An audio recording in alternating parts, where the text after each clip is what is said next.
What does perfect even mean? Is there even such a thing?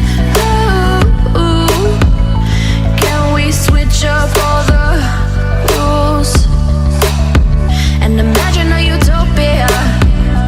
Darling, I'm just so fed up with these expectations. They keep weighing me down.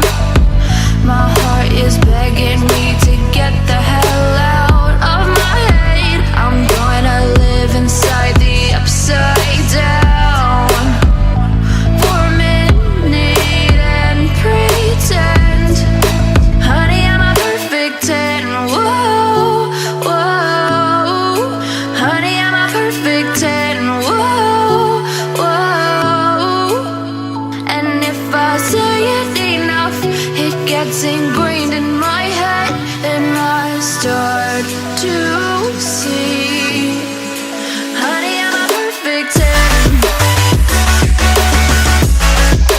Honey, I'm a perfect 10. Whoa, honey, I'm a perfect 10. Honey, I'm a, yeah. Oh, yeah, I've discussed it with myself, and I'm disgusted with the way we're told to have a certain face, a certain weight, because we aren't pixels on a screen. No, we're human, we breathe. Every single thing we see curated, it's overrated. These expectations, they